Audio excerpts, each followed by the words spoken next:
Irreparable is probably a more proper word. It doesn't look as good on a screen. So we went with unmendable instead. And it's been 3 weeks of conversation leading up to this, talking about, preparing for difficult relationships and conversations. And you had a chance this week probably to practice and put some of these elements into practice. And today we're going to close off our series. And anytime we close off our series, it means communion at the end.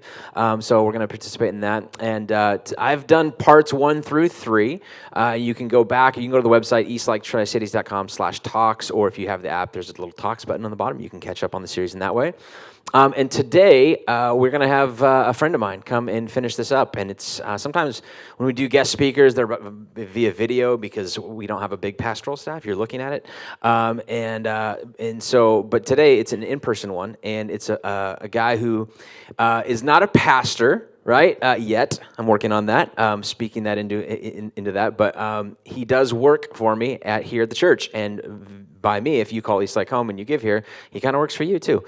He does part-time role handling operations at the theater. It's a 70-year-old building, and each week, we have things coming in and out, and so we're constantly. Imagine your home that's like 5 years old or whatever, and how much repairs, and then times that by exponentially a lot. Throw a bunch of kids in the mix and events of people that don't call this home, they just use it, and you can imagine what it feels like to every Monday be like, all right, what do we duct tape in today?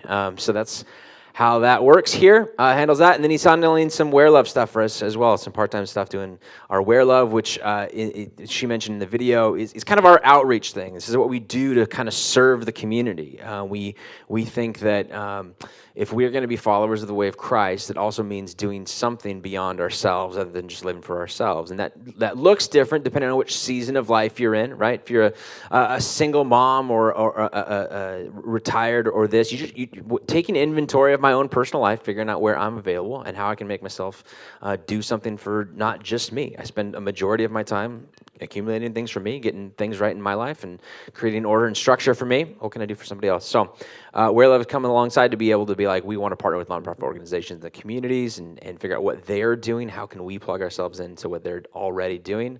And he handles a lot of those conversations, both with nonprofits, but then within the church as well. So perhaps you've met him through that, or with some of our Soul Soup, or some of our any other things. He handles a Saturday group that goes down and cleans the kitchen at Union Gospel Mission. So anyways, lots of good stuff. A good friend of mine. It's been about 8 years of a relationship, on and off again, moving, doing these things, ups and downs, highs and lows, all of that stuff. And what's been interesting about Travis, and he knows this too, he's one of the most inquisitive people that I know, asking all kinds of questions and not allowing conversations to remain at the surface level.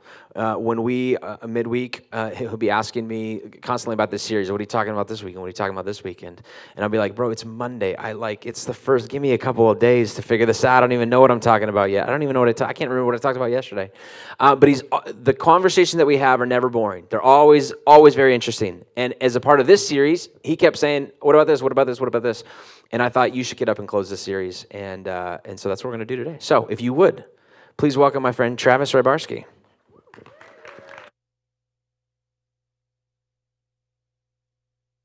Good morning. The real reason I'm doing this talk, closing the series off, is that I was asking Brent, why did you make up a word for the title of this series? And he said, well, there's just no word for that. I had to make one up because there's no, and I said, irreparable? He goes, okay, yeah, you're closing off the series.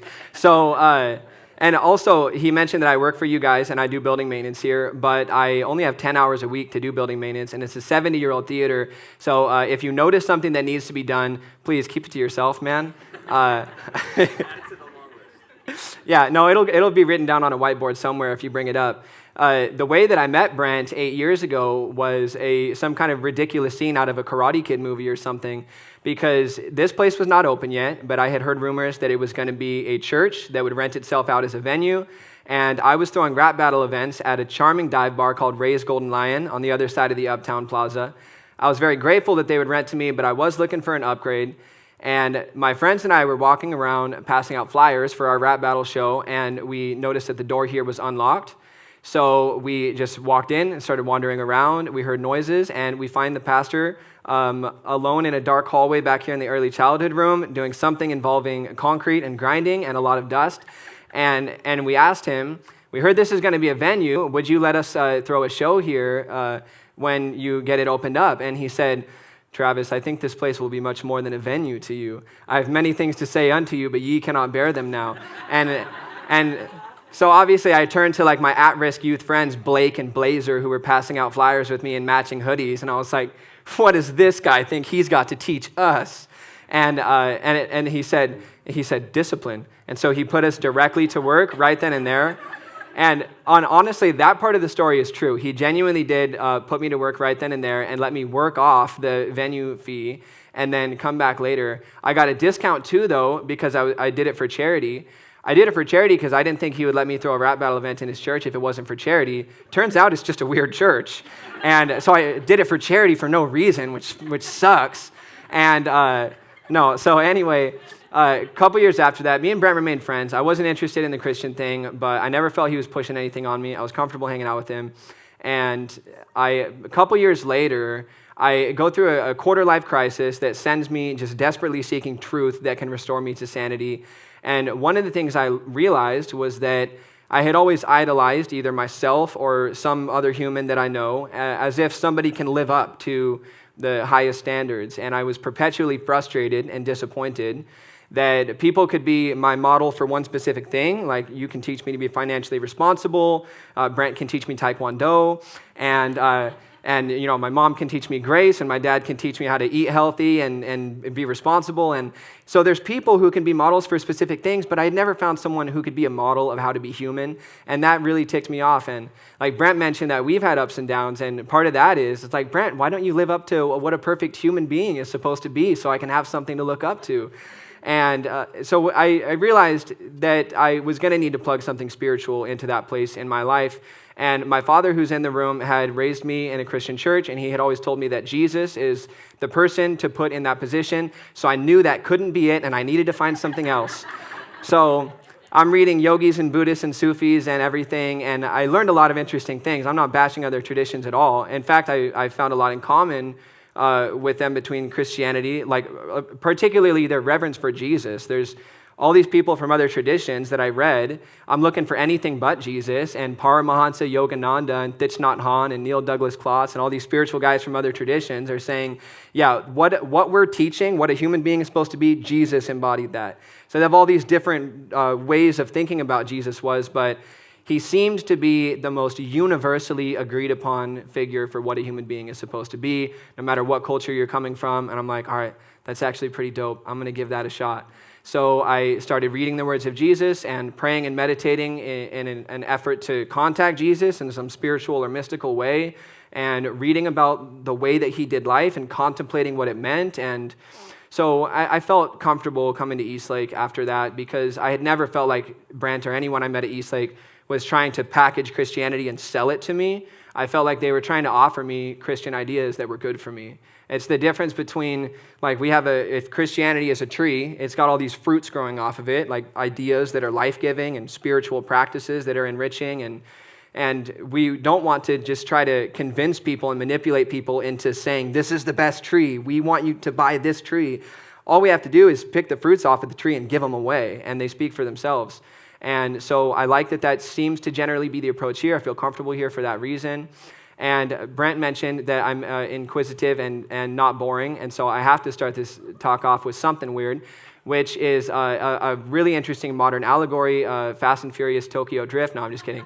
It's I want to talk about the cosmos according to the book of John. There's this G.K. Chesterton quote that says, your religion is not the church that you go to, but the cosmos that you live in. What's your worldview pertaining to the source of life, how life works, and what your relationship is to it?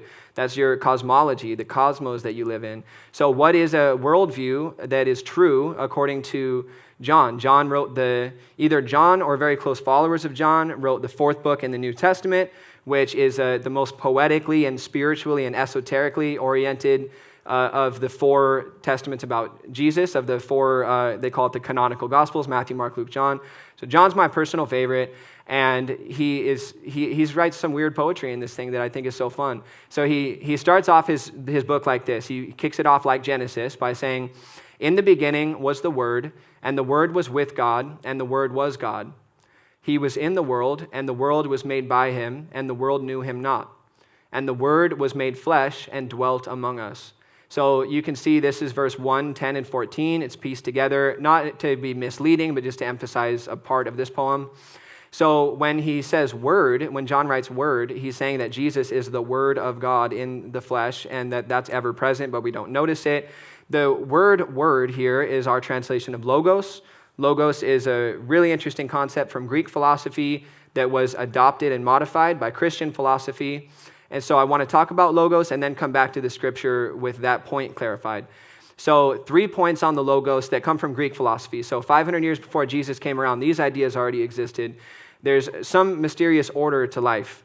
Life is rational and predictable and intelligible. There's some mysterious structure that holds this whole thing together. And that structure, to make point 2, it's not just an abstract stuff. It's singular. There has to be one source of structure, or this whole thing wouldn't work as miraculously as it works. So they nicknamed the structure of reality the logos. And logos is also associated with word, because in the way that the Greek philosophers thought was, since there's some structure to reality, there's some structure in my mind, so there's rationality. I can have rational thoughts. I can speak rational thoughts. So they thought of a true statement as a direct expression of the divine. You're channeling objective reality when you speak something that's true, so the logos is the word. And 3, they had the idea that humans were out of order, so there's some structure to life, and we seem to violate the structure of life, assault the structure of life, do things that aren't aligned with natural law. And like Heraclitus, he was a Greek philosopher who lived around 500 years before Jesus. He made the statement, "If you listen to the logos, not to me, you will realize that the logos is one." So to the second point. And then he said, "Although the logos is common, most people live as though they have their own private understanding." So we live as though our little worldview, even regardless of how detached it is from objective reality, is objective reality. We each have our own conception of truth. So even though the logos is common, eternal, ever-present, we live as though we have our private understanding. And so all those ideas existed. And so Christian philosophy, their message was not, "Hey, Greek philosophy is stupid. You guys should do Christian philosophy instead. It's way better." Their message was, "We agree with you on the deepest of your ideas, and we propose that something miraculous has happened that clarifies those ideas further." So the 4th and 5th point, which are kind of the Christian addendum to the logos, is the logos was God's perfect reflection of himself.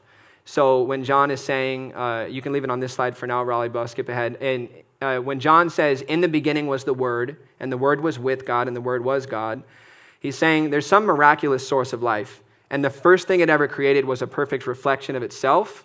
And then everything in reality was created through that. So the logos was God's perfect reflection before time began. And the 5th point is that the logos took human form in order to restore order, because we had the option to scramble things up, and we took it. Boy, did we take it. So to go back to the John verse, if I point up here, it's a weird habit. There's a TV on the back of the wall that I'm referencing, so don't think I'm pointing at something you need to look at. In the beginning was the logos, and the logos was with God, and the logos was God. So the miraculous source that turned nothing into something somehow, or was some eternal something, first reflected itself. He was in the world, and the world was made by him, and the world knew him not. So saying that original reflection of God was also the absolute blueprint through which everything else was made. And the Logos was made flesh and dwelt among us. That original blueprint witnessed us being disordered within it and decided to enter into creation to straighten things out for us. Even though that meant we were going to cause great suffering to him, he was still willing to do that. And so, like in modern terms, there was a perfect and whole picture of reality at the beginning of time. And then it was broken up into pieces. So you have a right to be a little piece of reality, and you're a little piece of reality, and I'm a little piece of reality. And we have the free will to get out of touch with order, with the divine unity of things, and scramble up the puzzle. So the picture still exists, the box still exists that we came out of that has the whole perfect picture on it, but we are a bunch of scrambled puzzle pieces on a table, and so the box showed up and said, hey, remember me? You have gotten so scrambled up, you don't remember real truth, real love, real unity anymore, but I've always existed. You've always had the option to connect with me, but you've gotten so confused that I need to come remind you of that in person. So the Christian invitation is something like cultivating the perfect original picture of creation in human culture so that humanity is like Jesus. And this is alluded to in the 17th chapter of the book of John. So this is near the end of this same weird esoteric book that I really like. And Jesus in this line is praying out loud for humans. And so it's like he is speaking with God, but out loud so that we can overhear. And he's saying, I have given them the glory that you gave me, that they may be one as we are one, I and them and you and me, so that they may be brought to complete unity. So he's saying, you, God, define my nature, and they were all created through me, but they're out of order now. So can we bring them back into order? It's like in How to Win Friends and Influence People by Dale Carnegie. He says, if you want to give someone motivation and inspiration, oh yeah, I have the actual quote, give them a fine reputation to live up to, and they will make prodigious efforts rather than see you disillusioned. In other words, if you tell somebody that they are something awesome, they will try to live up to that reputation, which is why teachers will say, they don't say, can anybody help me with a difficult task? They say, is there anybody really buff in the room? And all the second graders stand up to do the job, and they want to prove that the teacher was right. There was somebody buff in the room. And so Jesus is doing this to us, and he's saying, I am the Logos here in person. These creatures around me are made of the Logos, but have broken from it. God, may they act like they're the Logos in the way that I do, in the way that I've demonstrated, so that unity can be restored. And that is a lofty prayer. Of course, Jesus would offer a lofty prayer. Of course, Jesus would pray for the very best for humanity. But that verse is wild because it sounds like it's talking about something like world peace. And when I think of world peace, the first place that my head goes is all of these massive current global world events that are completely beyond my ability and capacity to do anything about. And that's not the stuff that I'm called to worry about. I'm called to worry about the fact that there was still masking tape on those rails from 3 years ago when we put the little metal rings around them, and I had to cut them off with a razor blade last week, and that was 6 hours of my week. And I restored order to that little piece of the cosmos. I'm not going to solve some situation in Ukraine or something, but there is somebody who is probably assigned to deal with that, and hopefully that person has done their personal work so that they can be present and act rightly in the world. So that's what I want to talk about, is the fact that you at least have control over the little piece of the cosmos that you are. You at least can sort yourself out. And we are in this shared human condition. We have done, as humanity and in our shared history, we have done so much dirt to get ourselves mixed up in the way that we are. Each of us as an individual doesn't live up to our full potential, and we have done so much dirt to get ourselves where we are.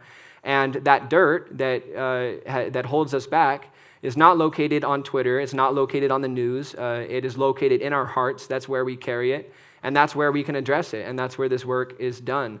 So there's a very courageous process for doing that work, and it is the 12-step process. It's a process that's inspired by Christian philosophy, and it's an antidote to addiction. It is a process for people who are hopelessly addicted to experience a spiritual awakening that frees them from addiction. And its origins go back to the 1930s. There was a hopeless alcoholic named Bill who was being ministered to by Christian priests it's called the Oxford Group. They were an Episcopal ministry. And these Christians are telling this dude, if you want to really conquer alcohol once and for all, you're going to have to surrender to the deepest thing that you can find within you, to the deepest thing in the cosmos. Allow that to make the decisions and provide the guidance in your life. Otherwise, you're going to stay stuck in your private understanding. In other words, you're insane because you're stuck in your own little world, and you're going to have to crack yourself open by surrendering to God and letting people speak into your life. So they get through to Bill. In his own time, I think it was in a hospital bed by himself when this happened. He had some mystical experience. He's surrounded by a transcendent light. He stopped drinking as a result of it. But he realized that he couldn't maintain his sobriety. He couldn't keep the flame that mystical experience provided alive if he didn't figure out how to codify the process of going through a spiritual awakening to free yourself from addiction and help other people to do it and continually do work to clear his conscience. And so he traveled around meeting with other priests and meeting with hopeless alcoholics who needed help, and medical doctors who were hopeless alcoholics who needed help, and saying, how did I do this? How did this work? What's the philosophy here? I mentioned at the beginning of the talk that I really like the form of Christianity that's about sharing truths that are good for people, not saying first, hey, affirm what I believe about God, affirm my idea of Christianity. You need what I have. My Christian worldview is perfect. And this is the 12-step process is an ingenious work of applied Christian philosophy with no Christianese attached. There's nothing in it that is explicitly Christian. You don't have to be a Christian to do the process, but they use Christian philosophy to design the process. And so Bill did this whole organic collaboration. He writes out the steps. He writes a book about the steps. That book forms Alcoholics Anonymous's big book. And now there's hundreds of spin-offs of 12-step programs that help people use this process to recover from addiction and or at least to maintain sobriety throughout their life and maintain sanity. So the way that the process works is a very brief summary, and it's a deep process. But steps 1 through 3 are about surrendering to God and admitting that we aren't sane on our own. We aren't sane with our own private understanding. We're sane when we're attached to objective reality, and God defines objective reality. So being surrendered to the divine restores us to sanity. We believe that sanity is the antidote to addiction, and God is the route to sanity. And the reason they're written like this, we did this, is it's Bill and these other alcoholics who had maintained sobriety and sanity saying, here's what we did, so you can take this or leave it. Steps 4 through 9, they clean their closets. They make amends to everyone that they wronged. So these steps unfold from 4 to 9 in these baby steps. Write down all the wrong things that you've done that you can think of. There's a lot that you can't, but write down the ones that you can. And then say them out loud to another person who has done the process themselves and won't judge you and is reasonably sane themselves. And then make a plan to make amends to the people you can. And then actually do it. So step 9, reach out to the people who you can reasonably and responsibly and safely make amends to, not situations where it's just going to make it worse to bring it up, but when you can, make those amends. And steps 10 through 11 are about repeating the previous steps for the rest of your life. So steps 1 through 9, restore sanity, and steps 10 and 11, maintain sanity. Let's surrender ourselves to God, make our amends. And then when we make our amends, we clear our conscience. We have a greater ability to tune into the voice of God, so let's worship even more deeply. We worship more deeply. God searches our heart more. We find more dirt. Let's clear that. Worship more deeply, clear more. Worship, clear. And it's a feedback loop. And they say in step 12, interestingly enough, that they have a spiritual awakening as a result of completing these steps. Having had a spiritual awakening, as the result of these steps, we try to carry the message to alcoholics and to practice these principles in all of our affairs. I was talking with a friend who has completed the 12 steps. I have not completed the 12 steps. It's not because I'm flawed. It's just because, no, I'm just kidding. It's because I'm not brave enough to do it. I have plenty of things to make amends for. And so I figured if I'm not brave enough to do it, I should probably just preach about it and tell other people to do it, right? And so you guys do it. And no, I'll get around to it. And so what does this mean that they had a spiritual awakening? I'm talking to a friend this week who went through these steps and mentored a lot of people through these steps. And he said, Travis, the 9th step is where the magic happens, which is where you actually make the apologies. And he said one of the reasons that that's where the magic happens and why they refer to this as a spiritual awakening is they learn that people have way more grace than they previously thought. They apologize to people, which is a really scary thing to do, and they find that most people let them off. It's like when you apologize to somebody, it can feel like you're tying your wrists up with ropes and then handing them a knife and just kind of sitting there like this and saying, I did something wrong to you and I need you to absolve me of it or I'm not okay. And they could step on you in that moment or they could free you in that moment. Most people free you. Most people use that knife to cut the ropes that bind your wrists and say, hey, we're good, or we're cool again, or we're not cool again, you stay over there, but we're good, I forgive you, I release you of that. And that results in a greater trust in people, which results in a greater trust in life, because people are made of grace, because life is made of this miraculous unifying grace. And being forgiven by people reminds you of that. It teaches you that that's what life is really made of. Most people react that way. And, there's also this kind of spiritual buzzword in our times that is mindfulness. People are trying to cultivate greater awareness and attentiveness in their daily experience, which is a really good thing to do. And if you want to do that work in a really deep way, clear your conscience. Because we can just will ourselves to be more mindful and attentive, and that's a great start. But I propose that that's a surface level solution, and that the deeper solution is to answer all of the phones that are going off in the back of your head where your conscience is calling you and saying, you wronged that person and you should apologize, or your relationship with this person is not reconciled and people die. What if something happens? Are you good with where that's at? Or you left a mess back there that you should probably go clean up. And because we're all made of the Logos, it's not the divine structure out there in the universe. It's the divine structure found in the depths of our hearts, which is why the Bible says things like, when you sin against your own soul. Jesus says, my sheep recognize my voice, as in people who listen to their conscience know that when I'm speaking, it is the very conscience of the cosmos here in person. The Bible says things like, the law is written on your hearts. So your natural law is encoded in you, and your conscience is going to bug you until you pick up the phone. We hit the mute button on it, we hit the snooze button on it, and it keeps calling. And that interferes with our ability to be present and experience joy, which is another reason that the 12-step process results in what these 12-steppers call a spiritual awakening. And another spiritual awakening piece here is they have this prayer, the serenity prayer. It is, God, grant me this serenity to accept the things I can't change, the courage to change the things I can, and the wisdom to know the difference. So what that has to do with reconciliation, the series Unmendable, is we spend so much time and energy waiting for apologies that we are owed and stewing in them. And you're not wrong. You are owed apologies, and you do have the right to reflect on that and feel hurt by that. But it is outside of our control, the apologies that we're owed. And the apologies that we owe are within our control. So some of these 12-steppers who do this process for life, they become these sages who are in this state of acceptance. They are aligned to their higher power authentically. They've cleared their conscience. When they make a mistake, they clear it again as quick as they can. They keep that queue empty, and they leave what's outside of their control in a state of surrender to God, and they do what they can. So the reason that I'm talking about the Logos and the 12-step process is that, first of all, the fact that we all have unmendable relationships in our life is a result of the state of the world that we all share. We are in a shared state of disunity from the order that God intended life to function on. And so as a result of that, we all have unmendable relationships. So don't take it personally. You're not alone. This is an unmendable feeling world. It's not just your little family that's all messed up. It's this family that's all messed up, this human one. And there's a spiritual significance to reconciling. To reconcile a relationship is to piece the cosmos back together. The tiny little fraction of it that's under your control that you can influence, piece that back together, because we're trying to reshape creation so that the face of the Creator is less obscured on creation by our dirt. Let's clear it up. That's the work. That's the only game in town. Let's put this thing back together.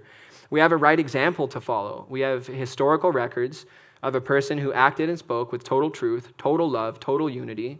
And so, we might not be able to remember intuitively who we are, but at least we have a human example to follow of what a human is intended to be. And there's things that we can't do. We can't fix the world. We can't guarantee reconciliation with anyone. And so the series is about unmendable because we want to encourage reconciliation. But no one in this room can guarantee that any relationship is reconciled. We can only do our part. What we can do is we can orient ourselves toward God of our understanding. We can read the words of Jesus to further calibrate ourselves to what the nature of God is like in human form. We can allow the wisest part of ourselves to make our decisions, which is what it means to be surrendered to God. You don't let whatever impulse comes forward make your decisions. You wait, you pause, you seek counsel with the wisest thing you can find within you, and you let that decide. We can clear our consciences by offering the apologies that we owe. And we have the ability to experience a spiritual awakening by living our lives in that way, experiencing a deeper sense of connection with life, a deeper trust in people, and a more authentic self-confidence. If you want to be confident, you can't fake it. If you want to be confident, choose your higher power, be authentic, and really follow it and really follow up on what it tells you. And if we do those things, we probably will mend a lot of relationships. And when I showed Brent this talk plan this morning, he said, you'll at least create fertile ground for reconciliation. And I think that's worth mentioning. If we do this, we will at least create fertile ground for reconciliation to occur.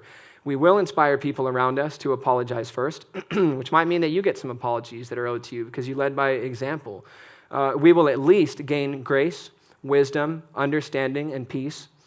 And we will repair the little piece of the cosmos that is under our control. Because even if people don't respond with reconciliation, we have restored something when we give an apology. And it is significant on a universal scale. And the one last thing that I want to share from the teachings of Jesus is from the Sermon on the Mount. The Sermon on the Mount is either the most epic speech that Jesus ever gave or his greatest hits as it was recorded by close disciples. Either way, it's a great read. And he said, therefore, if you are offering your gift at the altar and there remember that your brother or sister has something against you, leave your gift there in front of the altar. First, go and be reconciled to them. Then come and offer your gift. So in modern terms, we say at the end of the service here, sometimes we say you walked in, you grabbed a little piece of paper that folds up, and then you probably set it down when you sat down, and then you left it there, and then I pick it up when you guys leave and put it in the blue bin for you. But if you do actually look into that thing, there's a giving envelope in it, and we say if you like what Eastlake's doing and you want to contribute, you can put money or a check in there. But and aligning with this teaching from Jesus, if you want to donate money to a church and then walk away patting yourself on the back like you're in right standing with God because you gave your money to a church, hold on to your money. Think of somebody that you owe an apology to and go and give them that apology and then donate your money so that your priorities are in the right order. As Jesus is saying here that money is not the central sacrifice that God is asking us for. Our pride is the central sacrifice that God is asking us for. And we can't write down pride on a piece of paper and then throw it into a campfire or something. It'll stay in there. It's pretty stuck. And God wants it because it's poisoning us. He wants to take it out of us. And the mechanism by which we sacrifice our pride to God is the apology. When you apologize to a person you owe an apology to, you have sacrificed a little bit of your pride to God. So let's do that, and let's make that our primary sacrifice and leave things like money secondary to that. We're going to take communion in a minute, so the Eastlake Band is going to come up so they can play one more song while we take communion. And I want to offer my contemplation on communion that connects these teachings from today with the act of communion. Religious rituals are about giving yourself a physical, consistent reminder of some sacred principle. So it's a way of internalizing something that's true or participating in a truth in a way that helps you really feel it and experience it. So my contemplation on communion is mine. If you have your own idea about communion, do your own thing. That's fine. We can do this together. Also, if you're just hungry, you can come grab a cracker. It's no biggie. It's just a cracker. We bought it at Costco. But it's not just a cracker if we allow it to be a meaningful ritual. And so this is how I will do that, and you're welcome to borrow it if you like. If we hold these ideas to be true, that the universe is made of one structure, created by one source, may we study the life of Jesus, who embodied that cosmic unity. And because Jesus lifted up a piece of bread, proclaiming, "This is my body, eat it in remembrance of me," may we take communion as though we are swallowing and internalizing the Logos, the unifying grace of God, allowing it to transform us. May we then consider it our natural duty to help unify the world, as the unity of life is the very reason we have bread to eat. May we clean up our own dirt, not hold other people's dirt against them. May we offer all the apologies we owe, not wait around for any of the apologies we are owed. Here's the Eastlake Band. Come grab communion if you like, and Brent will come up and do a couple announcements afterwards. Thank you.